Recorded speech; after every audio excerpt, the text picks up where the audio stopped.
When most people hear healthy movement, they think exercise or fitness or looking better or weight loss. Sometimes, vanity. Often, fitting into social norms. The man telling you what to do or how to be. Moral righteousness packaged as 6 a.m. hot detox spin late pump class or an entire weekend of Instagram-worthy self-punishment. But healthy movement is actually more interesting, liberating, and frankly, crucial than all that. In my years as a health and fitness coach, here's the most important thing I've discovered: developing a body that moves well is the ticket to a place where you feel, finally, capable, confident, and free. We are all, literally, born to move. It's no secret, human life has become structured in a way that makes it very easy to avoid movement. We sit in cars on the way to work. At work we sit at our desks for much of the day. Then we come home and sit down to relax. That's not what our bodies are built for, so creaky knees, stiff backs, and "I can't keep up with my toddler" have become the norm. Sure, if you can't move well, it may be a sign that you aren't as healthy as you could be. But the quality and quantity of your daily movement, your strength and agility, are actually markers for something much more important. In my line of work, you watch a lot of people lose a lot of weight. The results would shock you, and I'm not talking about how they look on the beach in their bathing suits, although there is always a big celebration for that. Most often, the thing people are most excited about after they go from heavy and stiff to lean and agile is this feeling that they're now living better. They notice they're more energetic and young feeling, able to do things they've been putting off for years, empowered, proud of their lifestyle, and free from many of the anxieties and limitations that held them back for so long. They're happier, but not just because they wanted to look better, and now they do. They're happier because their bodies now work like they're supposed to. They can now do things they know they ought to be able to do.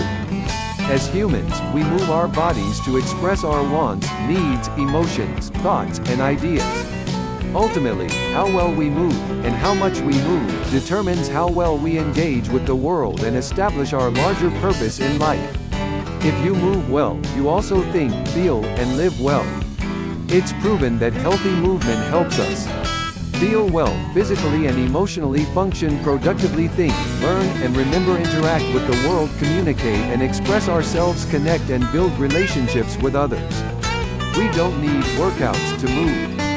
Shocking secret: there's nothing magic about a resistance circuit, the bootcamp class at your gym, or the latest branded training method.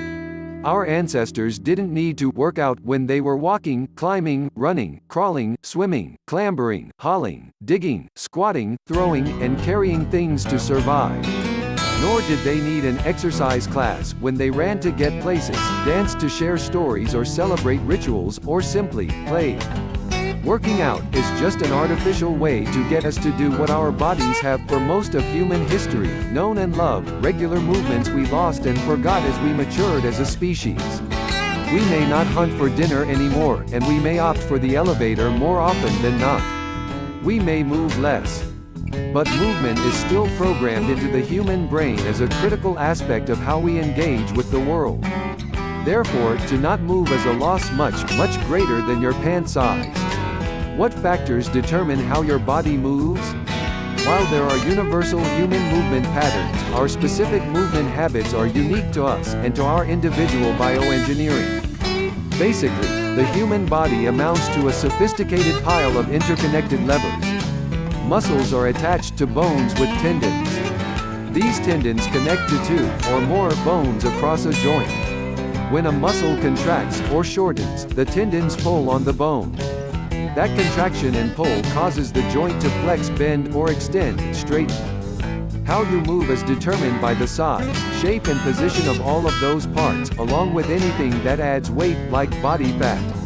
If you're a tall person with long bones, it may be harder for you to bench press, squat, or deadlift the amount of weight your shorter buddy can, because your range of motion is much bigger than your friend's, so you have to move that weight a longer distance with much longer levers.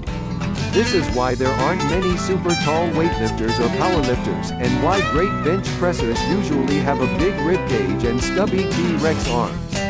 But you can probably spank your short friend at swimming, climbing, and running. If you're bottom heavy and/or shorter, you may not be able to run as fast as your taller friend. But you may have exceptional balance. If you've gained weight in your middle, or if you're pregnant, you may have back pain. That's because the extra belly weight pulls downward on the lumbar spine, lower back. When the lumbar spine is pulled down and forward, lordosis. The pelvis also tips forward, anterior pelvic tilt, which pokes the tailbone back and the belly forward, aka Donald Duck butt. The upper, mid-back may round to compensate, kyphosis. The downward pull can also affect all the joints below, the pelvis, hip, knee, and ankle. Conversely, it also works in the opposite direction, where, say, ankle stiffness can affect movement in the lower back. If you have wider shoulders, biacromial width, then you have a longer lever arm, which means you can potentially throw, pull, swim or hit better. If you have longer legs, then you have longer stride, which means you can potentially run faster. This is especially true if you also have narrower hips, which create a more vertical femur angle, Q angle, allowing you to waste less energy controlling pelvic rotation. Some variations in movement we are given by nature and evolution. Other variations we learn and practice. If you're a woman who's top-heavy, you may have developed a hunch in your thoracic spine, upper and mid-back, whether from the physical weight of your breasts or from the social awkwardness of being the girl with boobs in middle school. Or, if you got really tall at an early age, you may have developed a habitual hunch to hide your size or communicate with hobbits like me. Yet the structural engineering remains important. Especially if we understand how our structures and physical makeup affect our movements. For instance, body fat and weight change how we move. This is especially true if you don't have enough muscle to drive the engine.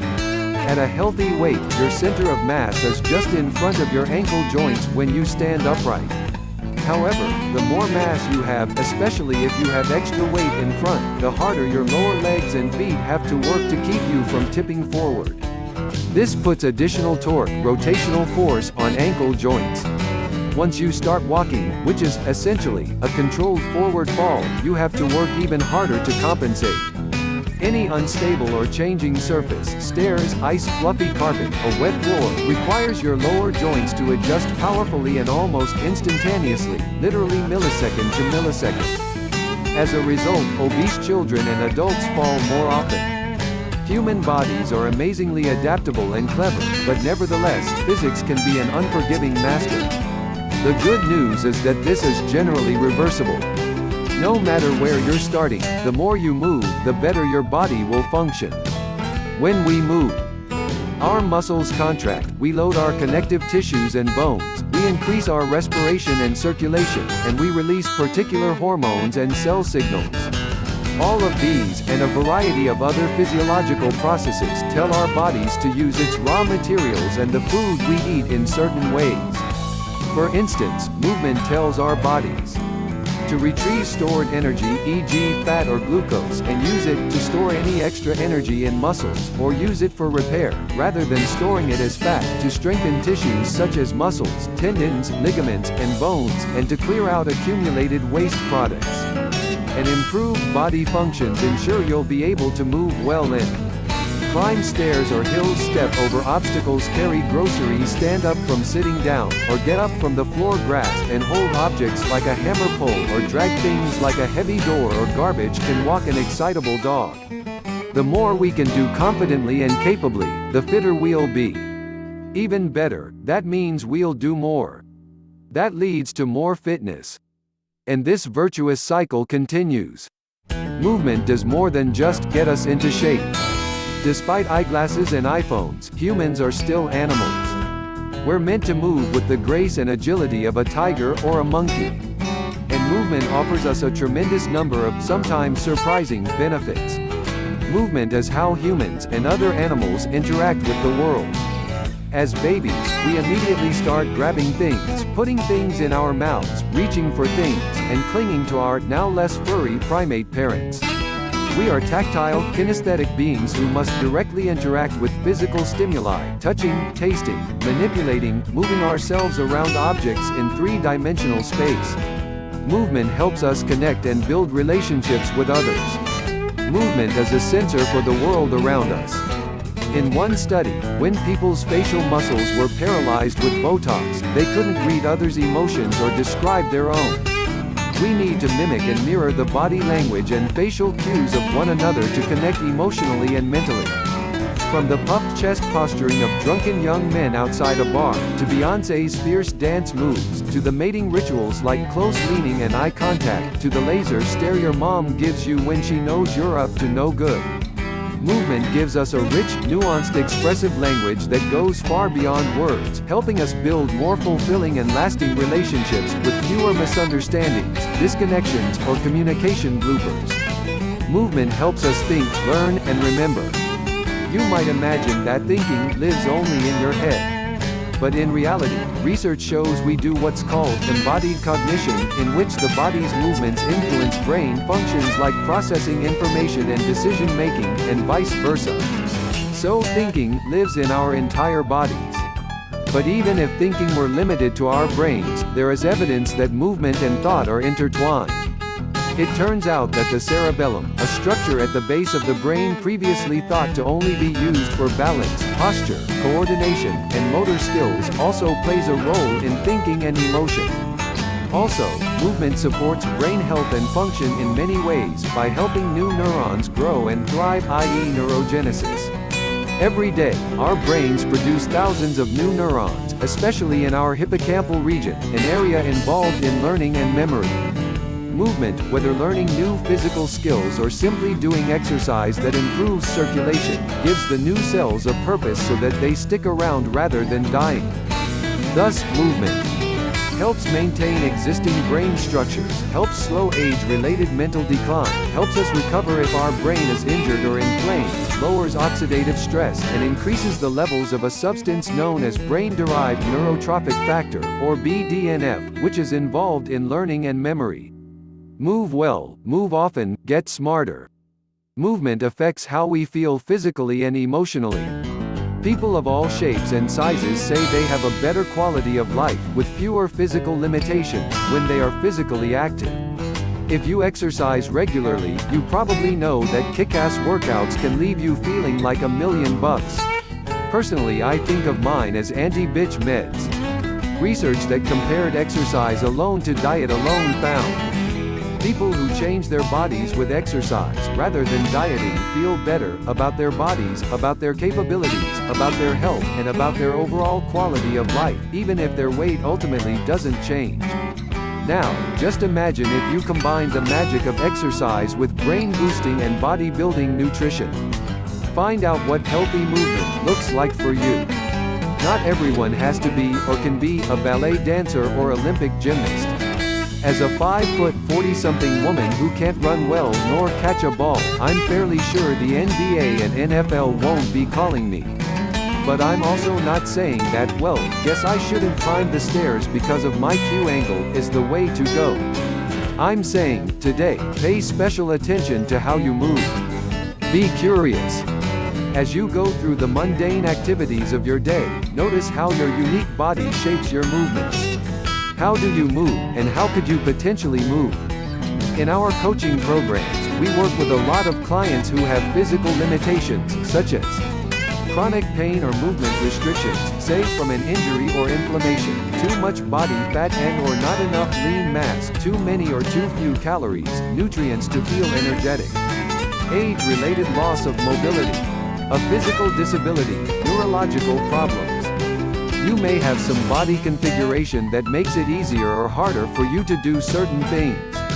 We all have structural or physical limitations. We all have advantages. It all depends on context. Regardless of what your unique physical makeup might be, there are activities that can work for you, and help you make movement a big part of your daily life. Ask yourself, how can I move better, whatever that means for my unique body? And what might my life be like if I did? And finding someone who can help you if you think that's what you need. What to do next? 1. Pay attention to how it feels to move. Sense in to your body. When you walk or run, how long is your stride? Do your legs swing freely? Do your hips feel tight or loose? What are your arms doing? Where are you looking? When you stand, how does your weight shift gently as you stand? What does that feel like in your feet or lower legs? When you sit, where is your head? Can you feel the pressure of the seat on your back or bottom? When you work out, can you feel the muscles working? What happens if you try to do a fast movement like a jump or kick slowly, and vice versa? 2. Consider whether you're moving as well as you could. Do you feel confident and capable? Ninja ready for anything? Do you have some physical limitations? Do you have ways to adapt or root around them? When was the last time you tried learning new movement skills? What movements would you like to try in a perfect world? 3. Think about other ways to move. If you're working out a certain way because you think you should, but it's not fitting your body well, consider other options. Or, if your current workout is going great but you're curious about other possibilities, consider expanding your movement repertoire anyway. Everything from archery to Zumba is out there, waiting for you to come and try it out. Remember, you don't have to work out or exercise to move. And you don't need to revamp your physical activity overnight either. Take your time. Do what you like. Pick one small new way you can move today, and do it. 4. Help your body do its job with good nutrition. Do you feel confident and capable? Ninja ready for anything? Do you have some physical limitations? Do you have ways to adapt or root around them? When was the last time you tried learning new movement skills? What movements would you like to try in a perfect world? 3. Think about other ways to move. If you're working out a certain way because you think you should, but it's not fitting your body well, consider other options. Or, if your current workout is going great but you're curious about other possibilities, consider expanding your movement repertoire anyway. Everything from archery to Zumba is out there, waiting for you to come and try it out. Remember, you don't have to work out or exercise to move. And you don't need to revamp your physical activity overnight either. Take your time. Do what you like. Pick one small new way you can move today, and do it. 4. Help your body do its job with good nutrition. Quality movement requires quality nutrition. And just like your movements, your nutritional needs are unique to you. Here's how to start figuring out what optimal nutrition means for you. Balance your intake to eliminate possible nutrient deficiencies. Calibrate your calorie intake with easy, effective portion control and appetite awareness. Tailor your diet for special circumstances, like pregnancy or injury. Find ways to reduce stress. This may look a bit different for men and women. If you feel like you need help on these fronts, get it. A good fitness and nutrition coach can help you find activities that suit your body, review your nutrition and offer advice on how to improve your diet even if your life is hectic, help you identify any potential food sensitivities that could be causing or worsening inflammation and thus restricting your movements. We've helped over 100,000 clients eat, move, and live better. Copyright. We'd love to help you, too. If you're here, chances are you already know a lot about health and fitness. You want a deeper understanding, some final answers, and strategies for making nutrition and movement work for you. Precision Nutrition Coaching clients come to us for smart solutions and support with lifestyle changes they've been trying to make for a long time. Our coaches help them figure out how to get fit and healthy in the context of real, messy human life, and how to stay that way, capable, confident, and free. We accept new clients every 6 months, and spots typically sell out in a matter of hours. But if you put your name on the pre-sale list now, we'll let you register 24 hours before everyone else and give you a big discount on the program.